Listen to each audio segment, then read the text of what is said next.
ಬಂಧುಗಳೇ ನಮಸ್ಕಾರ. ನಾನು ಶಂಕರಲಿಂಗೇಗೌಡ, ಮಂಡ್ಯ.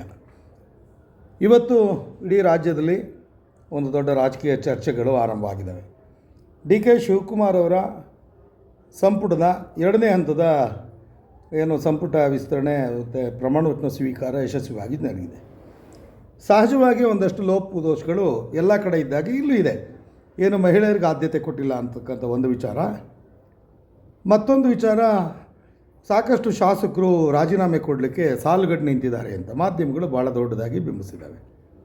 ಅಸಮಾಧಾನ ಅನ್ನೋದು, ಅತೃಪ್ತಿ ಅನ್ನೋದು ಎಲ್ಲ ಕಡೆ ಇರ್ತದೆ. ನಾನು ಮಾಧ್ಯಮಗಳು ಮತ್ತು ವಿರೋಧ ಪಕ್ಷದ ನಾಯಕರುಗಳಿಗೆ ಒಂದು ಮಾತು ಹೇಳೋಕ್ಕೆ ಇಚ್ಛಪಡ್ತೀನಿ. ಇದು ಎಲ್ಲ ಕಡೆ ಎಲ್ಲ ಕಾಲಕ್ಕೂ ಇದ್ದದ್ದೇ. ಅವ್ರ ಕುಟುಂಬದವರು ಅವ್ರು ಸರಿಪಡಿಸ್ಕೊತಾರೆ ಸ್ವಾಮಿ. ಮತ್ತೊಂದು ಹೇಳ್ತಾಯಿದ್ರು, ಮೊನ್ನೆವರಿದ್ದು ಇದ್ದಂಥ ಮಾತು ವಿರೋಧ ಪಕ್ಷಗಳ ಬಾಯಲ್ಲಿ ಇವತ್ತಿಲ್ಲ. ಕಾಲ್ಗುಣ ಕೈಗುಣ ಅಂತಿದ್ರು. ಕನ್ನಂಬಾಡಿ ಕಟ್ಟೆ ವಿಷಯಕ್ಕೆ ಸಂಬಂಧಪಟ್ಟಂಗೆ, ಕಾವೇರಿ ನೀರಿನ ವಿಚಾರಕ್ಕೆ ಸಂಬಂಧಪಟ್ಟಂಗೆ. ಬಹುಶಃ ಬಂಗಾರಪ್ಪನವರ ನಂತರದಲ್ಲಿ ಕಾವೇರಿ ವಿಚಾರದಲ್ಲಿ ಅತ್ಯಂತ ತಾಳ್ಮೆಯಿಂದ ರಾಜ್ಯದ ಪರವಾಗಿ ರಾಜ್ಯದ ಹಿತವನ್ನು ಕಾಪಾಡೋ ನಿಟ್ಟಿನಲ್ಲಿ ಒಂದು ಒಳ್ಳೆಯ ಪ್ರಯತ್ನವನ್ನು ಯಾರಾದರೂ ಮಾಡಿದರೆ ಅದು ಸನ್ಮಾನ್ಯ ಮುಖ್ಯಮಂತ್ರಿಗಳಾದಂಥ ಡಿ ಕೆ ಶಿವಕುಮಾರ್ ಅವರು ಮಾಡಿದ್ದಾರೆ. ಸರ್ವ ಪಕ್ಷಗಳ ನಾಯಕರನ್ನ ಸಭೆ ಕರೆದ್ರು, ಮಾತಾಡಿದ್ರು. ಈಗ ಸಹಜವಾಗಿ ಪ್ರಕೃತಿಯ ಒಂದು ಫಲವಾಗಿ ನಿನ್ನೆಯಿಂದ ನೀರು ಜಾಸ್ತಿ ಬರ್ತಿದೆ. ಕಾಲ್ಗುಣ ಕೈಗುಣ ಅಂತಿರಲ್ಲ. ನಾನು ಯಾವುದೇ ಪಕ್ಷದ ರಾಜಕೀಯ ಪಕ್ಷದ ಅಧಿಕಾರದಲ್ಲಿದ್ದಾಗಲೂ ಕೂಡ ಯಾರದೇ ಕಾಲ್ಗುಣ ಕೈಗುಣ ಅಂತ ನಾವು ಹೇಳೋದೇ ಇಲ್ಲ. ಅದು ಪ್ರಕೃತಿಯ ವರದಾನ, ಪ್ರಕೃತಿ ಕರುಣಿಸಿದೆ. ಆ ಕ್ರೆಡಿಟ್ ಯಾರಿಗಾದರೂ ಹೋಗಲಿ. ನಮ್ಮ ರೈತರಿಗೆ ಒಂದು ಆಶಾದಾಯಕ ಬೆಳವಣಿಗೆ. ಜೊತೆಗೆ ನಾನೀಗ ಟಿ ವಿಲಿ ನೋಡ್ತಾ ಇದ್ದೆ, ಸನ್ಮಾನ್ಯ BY ವಿಜಯೇಂದ್ರ ಅವರು BJPಯ ರಾಜ್ಯಾಧ್ಯಕ್ಷರು, ಒಬ್ಬ ದಕ್ಷ ಹಿರಿಯ ನಾಯಕರಾದಂಥ ಯಡಿಯೂರಪ್ಪನವರ ಸುಪುತ್ರರು. ಸಚಿವ ಸಂಪುಟ ವಿಸ್ತರಣೆ ಕಾಂಗ್ರೆಸ್ ಪಕ್ಷದ ವಿಚಾರ. ಅದು ಕಿಡಿ ಅಂತ ತೋರ್ತಾರೆ ಮಾಧ್ಯಮಗಳಲ್ಲಿ. ಏನು ಸ್ವಾಮಿ ಕಿಡಿ ನಿಮ್ಮದು? ಇಲ್ಲಿ ಅಕ್ಷರಶಃ ಬಹುಮತವನ್ನು ತಗೊಂಡು ಸರ್ಕಾರ ಅಧಿಕಾರಕ್ಕೆ ಬಂದು ಕಾಂಗ್ರೆಸ್ನವ್ರು ಯಾರನ್ನೂ ಮಾಡ್ಕೋತೀರಿ. ನಿಮ್ಮದೇನು ಸ್ವಾಮಿ ಇಲ್ಲಿ ಇವ್ರಿ? ಆಪರೇಷನ್ ಕಮಲ ಮಾಡಿದ್ದಾರಾ? BJPಯವ್ರನ್ನ ರಾಜೀನಾಮೆ ಕೊಡಿಸಿ ಕರ್ಕೊಂಬಂದು ಮಂತ್ರಿ ಮಾಡಿದ್ದಾರಾ? ಇಲ್ಲಿ ಬಿಟ್ಟು ಬಂದಿದ್ರು. ಅವ್ರಿಗೆ ಕಾಂಗ್ರೆಸ್ ಸಿಂಬಲಲ್ಲೇ ಗೆದ್ದಿರ್ತಕ್ಕಂಥವ್ರೆ ಇಡೀ ಸಂಪುಟದಲ್ಲಿರ್ತಕ್ಕಂಥವ್ರು ವಿಜಯೇಂದ್ರ ಅವರೇ. ಮತ್ತೊಂದು ಹೇಳಿಕೆ ಕೊಡ್ತೀರಿ, ಭ್ರಷ್ಟಾಚಾರದ ಆರೋಪ ಹೊತ್ತವರು ಜೈಲಿಗೆ ಹೋಗಿ ಬಂದವರಿಗೆಲ್ಲ ಮಂತ್ರಿಗಳಿದ್ದಾರೆ ಅಂತ. ದಯಮಾಡಿ ಮಾತನ್ನು ಹೇಳೋಕ್ಕೆ ನಿಮಗೆ ಅರ್ಹತೆ ಇಲ್ಲ. ನಿಮ್ಮ ತಂದೆಯವ್ರ ಬಗ್ಗೆ ನಮಗೊಂದಷ್ಟು ಗೌರವ ಇದೆ, ಹಿರಿತನ. ಮತ್ತು ಒಂದಷ್ಟು BJPಯ ಸಿದ್ಧಾಂತಗಳಿಗೆ ನಮ್ಮ ವಿರೋಧಗಳಿದ್ದರೂ ಕೂಡ ಅವರು ಒಂದಷ್ಟು ಹೋರಾಟದ ಹಿನ್ನೆಲೆಯಲ್ಲಿ ಬಂದಂಥವ್ರು. ನಿಮ್ಮ ತಂದೆಗೆ ದೊಡ್ಡ ಕಳಂಕ ವಿಜಯೇಂದ್ರ ಅವರೇ ನೀವೇ. ಚೆಕ್ಕಲ್ಲಿ ಲಂಚ ತಗೊಂಡವರು, ಭ್ರಷ್ಟಾಚಾರದ ಬಗ್ಗೆ ನೀವು ಮಾತಾಡೋಕ್ಕೆ ಅಗತ್ಯ ಇಲ್ಲ. ಮತ್ತೊಂದು, ನಿಮ್ಮ ರಾಷ್ಟ್ರೀಯ ಪಕ್ಷದ ಅಧ್ಯಕ್ಷರಾದಂಥ ನಬೀನ್ ಸೋನ್ಸೋ ಯಾರೋ ಇದ್ದಾರಲ್ಲ, ಅವರು ಸತತವಾಗಿ ಗೆಲ್ತಿದ್ದಂತಹ ವಿಧಾನಸಭಾ ಕ್ಷೇತ್ರದಲ್ಲಿ ನಿಮ್ಮ ಪಕ್ಷ ಗೆದ್ದಿಲ್ಲ. ಏನು ಮಾತಾಡ್ತೀರಿ ಸ್ವಾಮಿ? ಈ ರೀತಿಯೆಲ್ಲ ವಿರೋಧಕ್ಕೆ ವಿರೋಧ ಅಂತ ಮಾಡಬೇಡಿ.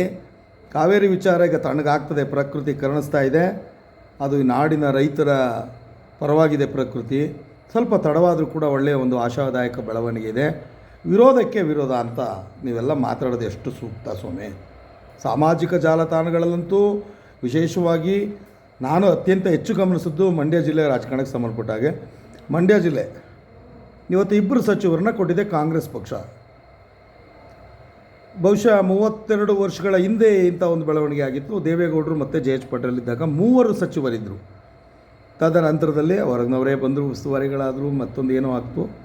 ಒಂದು ಒಳ್ಳೆಯ ಬೆಳವಣಿಗೆ ಅಂತಂದರೆ ನಿಜವಾಗ್ಲೂ ಮಂಡ್ಯ ಜಿಲ್ಲೆಯ ಜನತೆಗೆ ಎಲ್ಲರಿಗೂ ಕೂಡ ನಾನು ಧನ್ಯವಾದಗಳು ಮತ್ತು ಅಭಿನಂದನೆಗಳು. ದಯಮಾಡಿ ಅಭಿವೃದ್ಧಿಗೆ ಪೂರಕವಾದಂಥ ರಾಜಕೀಯ ವ್ಯವಸ್ಥೆ ಒಳಗೆ ನಾವು ಮಂಡ್ಯ ಜನ ವಿಶೇಷವಾಗಿ ತೊಡಗಿಸ್ಕೊಳ್ಬೇಕಾಗ್ತದೆ. ಯಾರಿದ್ದರು, ಯಾವಾಗ ಏನಾದರೂ ಅನ್ನೋದೆಲ್ಲ ಮುಖ್ಯ. ಯಾರು ಏನನ್ನು ಮಾಡಿದ್ರು ಅನ್ನೋದು ಭಾಳ ಅತಿ ಮುಖ್ಯವಾದಂಥ ಒಂದು ವಿಚಾರ ಆಗ್ತದೆ ಬಂಧುಗಳೇ. ಇವತ್ತು ಚಲುವರಾಯ ಸ್ವಾಮಿಯವರ ಜೊತೆಗೆ ಹಿರಿಯರು ನರೇಂದ್ರ ಸ್ವಾಮಿಯವರು ಕೂಡ ಮಂತ್ರಿಯಾಗಿದ್ದಾರೆ. ಇವತ್ತು ನಾನು BJP ಮತ್ತು JDS ಬಂಧುಗಳಿಗೆ, ಟೀಕಾಕಾರರಿಗೆ ಒಂದು ಪ್ರಶ್ನೆ ಮಾಡ್ತೀನಿ. ಇಷ್ಟೊಂದು ಅಧಿಕಾರವನ್ನು ನಿಮ್ಮ ಯಾವುದೇ ಪಕ್ಷ ಮಂಡ್ಯ ಜಿಲ್ಲೆಗೆ ಕರುಣಿಸಿಲ್ಲ.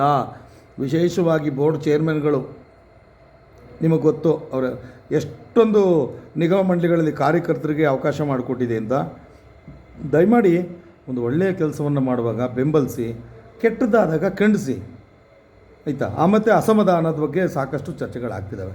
ಹೌದು, ಸಹಜವಾಗಿ ಇದೆ. ಇಲ್ಲಿ 140 ಜನ ಶಾಸಕರಿದ್ದಾಗ ಅದು ಒಂದು ಕುಟುಂಬದ ವಿಚಾರ, ಅವ್ರು ಸರಿಪಡಿಸ್ಕೊತಾರೆ.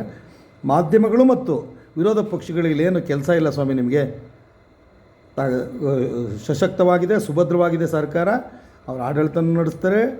ನೀವೆಲ್ಲ ಹೇಳ್ತೀರಿ ಗ್ಯಾರಂಟಿಯಿಂದ ಅಭಿವೃದ್ಧಿ ಇಲ್ಲ ಅಂದ್ಬಿಟ್ಟು ಬಂದು ಮಂಡ್ಯ ಜಿಲ್ಲೆ ನೋಡಿದ್ರೆ ಗೊತ್ತಾಗ್ತದೆ ನಿಮಗೆ. ವಿಶೇಷವಾಗಿ ಮಂಡ್ಯ ಕ್ಷೇತ್ರ, ನಾಗಮಂಗಲ, ಮದ್ದೂರು ಎಲ್ಲವನ್ನು ಬಂದು ಗಮನಿಸಿ. 16 ವರ್ಷ 50 ವರ್ಷ ಹಿಂದೆ ಆಗದೇ ಇರ್ತಕ್ಕಂಥ ಕೆಲಸಗಳಾಗ್ತಿದ್ದಾವೆ. ಒಳ್ಳೆಯದ್ರ ಪರ ಚಿಂತೆ ಮಾಡಿ, ಒಳ್ಳೆಯದನ್ನು ಬೆಂಬಲಿಸಿ. ನಮ್ಮ ಯೂಟ್ಯೂಬ್ ಚಾನೆಲ್ನ ಸಬ್ಸ್ಕ್ರೈಬ್ ಆಗಿ, ಲೈಕ್ ಮಾಡಿ, ಪಕ್ಕದಲ್ಲಿ ಕಾಣಿಸೋ ಬೆಲ್ ಐಕನ್ನ ಕ್ಲಿಕ್ ಮಾಡಿ.